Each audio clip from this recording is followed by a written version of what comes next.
Assalamualaikum warahmatullahi wabarakatuh. Perkenalkan, nama saya Gede Adi Nugraha.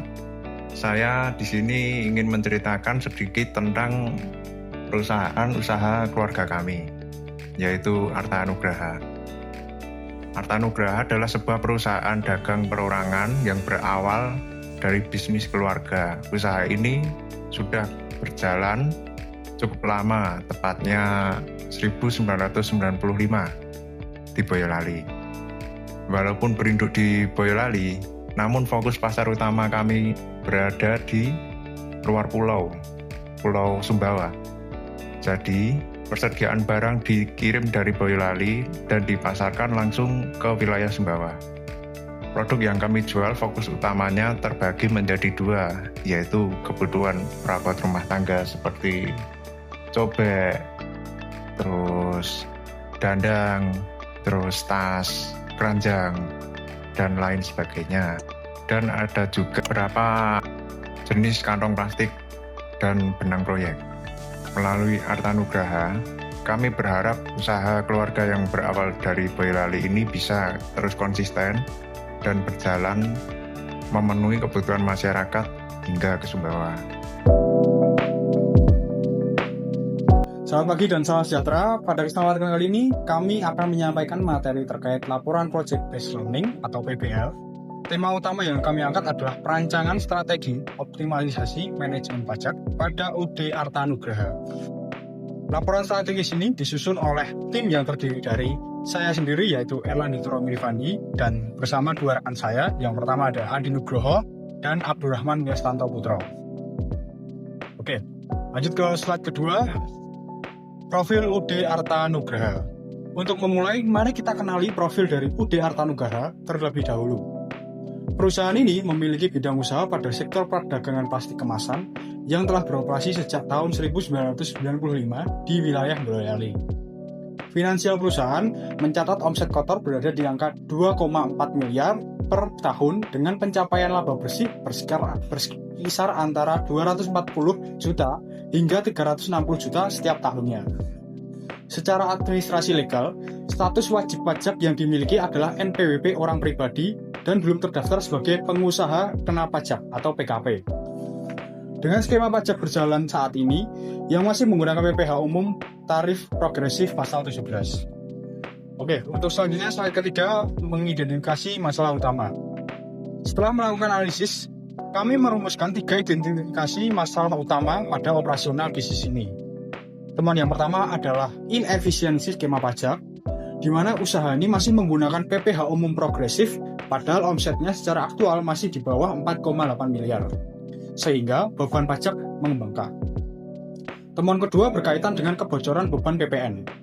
Akibat perusahaan membayar PPN 11% dari pemasok PT Panca Bersaudara, tetapi tidak dapat dikreditkan karena status belum PKP, yang akhirnya menggerus margin keuntungan. Untuk temuan yang ketiga adalah absen pemotongan PPh 23 atas jasa ekspedisi luar provinsi tanpa melakukan pemotongan 2% yang memicu risiko sanksi administrasi. Oke, untuk berikutnya slide keempat, yaitu isu kepatuhan dan administrasi. Beralih ke aspek operasional, ada beberapa isu kepatuhan dan administrasi yang harus segera ditangani. Pertama, tidak ada angsuran PPh pasal 25 sehingga pajak hanya dibayar sekali dalam setahun di akhir periode, yang akan mengganggu arus kas dan memicu risiko kurang bayar.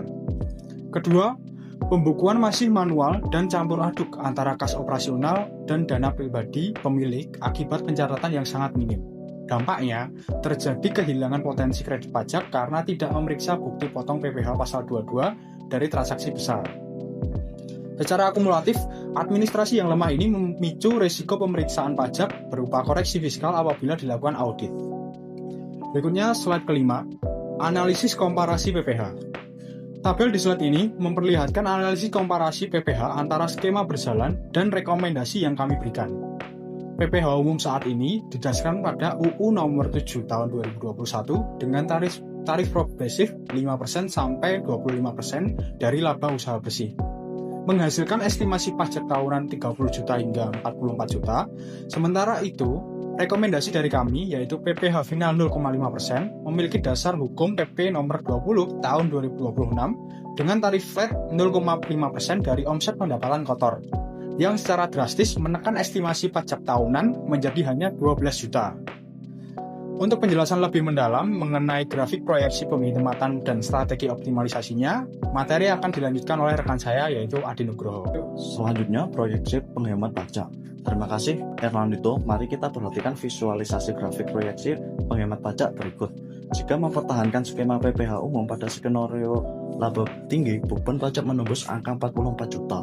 Pada skenario laba rendah pun PPh umum masih berada di angka 30 juta. Sebaiknya beralih ke skema PPh final UMKM, kami merekomendasikan akan menurunkan kewajiban pajak tahunan secara dramatis menjadi 12 juta saja dengan tetap menjaga tingkat kepatuhan hukum yang 100% legal. Selanjutnya, slide 7, dampak finansial dan risiko. Kita juga perlu membedah dampak finansial dan risiko apabila tidak segera melakukan optimalisasi. Kerugian tersebut bersumber dari beban PPN tidak terakreditasi, karena beban PPN senilai 19.250 per bulan atau total 231 juta per tahun terpaksa dibebankan sebagai harga pokok penjualan sehingga menekan margin pasar. Selain itu, kelalaian atas sanksi pemotongan PPh 23 atas ekspedisi bernilai 40.000 hingga 60.000 per bulan berisiko memicu sanksi denda kenaikan 100% dari jumlah pajak yang gagal disetor sesuai PP nomor 20 tahun 2026. Selanjutnya, slide 8, proporsi kebocoran pajak. Cat lingkaran ini menjabarkan anatomi dari proporsi kebocoran pajak secara keseluruhan. Porsi terbesar yang menghabiskan efisiensi kas adalah beban PPN masukan yang hilang, yang mendominasi hingga 88%. Faktor penyumbang kedua terbesar adalah inefisiensi akibat overpayment PPh umum sebesar 11%. Sementara sisa 1% merupakan proyeksi potensi sanksi bunga maupun denda terkait PPh. Selanjutnya, slide 9, strategi optimalisasi pajak. Untuk mengatasi kebocoran tersebut, kami merumuskan langkah dalam kerangka strategi optimalisasi pajak. Pertama, transaksi PP nomor 20 tahun 2026 dengan segera mengajukan permohonan ke KPP untuk peralihan skema tarif flat 0,5% sebelum melampaui omset 4,8 miliar. Kedua, eksekusi PPh 23 dengan mulai memotong 2% atas biaya pihak ketiga, mencatat bukti potongan bulanan dan menerbitkannya untuk vendor jasa. Ketiga adalah strategi PKP, yaitu mempertimbangkan pendaftaran PKP jika struktur harga mendukung agar PPN masukan ratusan juta dapat dikreditkan. Selanjutnya, slide 10, modernisasi administrasi. Sebagai fondasi eksekusi strategi tersebut, dibutuhkan modernisasi administrasi yang menyeluruh. Langkahnya meliputi digitalisasi buku besar melalui transaksi seketika dari buku fisik ke aplikasi digital gratis seperti buku kas atau buku warung untuk rekaman harian yang akurat. Selanjutnya, isolasi rekening aset dengan membuka rekening khusus bisnis demi mencegah pencampuran dana pribadi dengan omset pajak. Terakhir, melakukan aktivasi Kortek untuk mengintegrasi seluruh siklus e-billing maupun e-filing dan menyimpan faktur digital melalui website Kortek. Selanjutnya, terkait bagaimana siklus arus kas bulanan serta SOP pelaksanakannya akan dipaparkan secara detail oleh rekan saya Abdurrahman. Ya, terima kasih teman-teman Adi Nugroho. Selanjutnya kita fokus materi yaitu ada teknik pelaksanaan, pengawasan dan kesimpulan. Oke, selanjutnya slide 11 yaitu siklus arus kas bulanan. Terima kasih Adi untuk memastikan kepatuhan tanpa mengganggu operasional. Pemetaan jatuh tempo bulanan sangat krusial agar terhindar dari denda. Pada siklus bulanan, setiap transaksi jasa ekspedisi wajib dipotong PPh 23 serta dilakukan penyisihan kas 0,5%. Kemudian pada tanggal 10 merupakan batas akhir setoran tunai PPh 23 ke kas negara. Tanggal 15 menjadi batas akhir pembayaran PPh final 0,5% dari omset. Dan siklus bulanan ditutup pada tanggal 20 sebagai batas laporan SPT masa PPh 23 via Kortek. Selanjutnya slide 12 yaitu standar operating procedure ataupun SOP. Guna menjamin konsistensi di lapangan, kami menyusun matriks SOP sebagai panduan formal. Aktivitas pencatatan penjualan dan pembelian kas harian ditargetkan setiap penutupan hari menggunakan aplikasi buku kas atau buku warung. Pemotongan PPh 23 jasa ekspedisi dieksekusi setiap transaksi saat pembayaran jasa dengan alat kwitansi manual. Untuk aktivitas pembuatan kode e-billing, setor PPh final, serta pelaporan SPT masa PPh 23 dilakukan bulanan sebelum tanggal 15 dan 20 menggunakan Kortek. Sementara itu, review arsip kewajiban dan pelaporan SPT OP tahunan dilakukan maksimal 31 Maret dibantu oleh tax konsultan atau Kortek. Selanjutnya, slide 13 yaitu sistem kontrol internal. Agar SOP ini berjalan dengan disiplin, kami merancang sistem kontrol internal pada kontrol preventif ataupun pencegahan.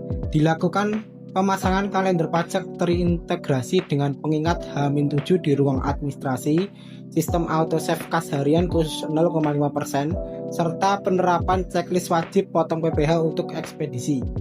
Sedangkan pada kontrol detektif ataupun pengawasan dilakukan rekonsiliasi triwulan atas omset terlapor versus catatan real buku kas, review ulang faktur pembelian dari supplier untuk klasifikasi PPN masukkan sebagai HPP, serta audit silang antara saldo tabungan rekening pajak dengan kewajiban tagihan SPT tahunan. Selanjutnya slide 14 yaitu roadmap implementasi. Berikut adalah peta jalan atau roadmap implementasi strategi yang kami sarankan. Di tahap awal pada minggu 1-2, fokus utama adalah pengajuan PPh final 0,5% ke KPP dan setup Kortek. Memasuki bulan pertama, eksekusi beralih pada pemisahan rekening giro, bisnis, dan digitalisasi buku kas berjalan. Pada bulan ketiga, dilakukan evaluasi 100% terhadap kelengkapan arsip faktur dan bukti potong. Setelah berjalan stabil pada bulan ke-6 dan seterusnya, barulah dilakukan analisis tren margin dan uji kelayakan pendaftaran PKP. Selanjutnya slide 15 yaitu ringkasan eksekutif. Sebagai kesimpulan dari laporan PBL kami, penerapan strategi ini memberikan potensi pemangkasan beban pajak yang masif, yaitu mencapai 72%. Transformasi skema menuju PPh final PP nomor 20 tahun 2026 merupakan solusi absolut untuk mengurangi beban pajak tahunan secara legal dari 44 juta menjadi 12 juta. Jika digabungkan dengan disiplin pemotongan PPh 23 dan modernisasi pencatatan digital, UD Arta Nugraha tidak hanya memulihkan perlindungan kasnya, melainkan juga sukses mencapai status kepatuhan pajak 100% bebas sanksi di mata otoritas fiskal. Selanjutnya yaitu terima kasih. Jika ada salah kata, saya mohon maaf. Wassalamualaikum warahmatullahi wabarakatuh.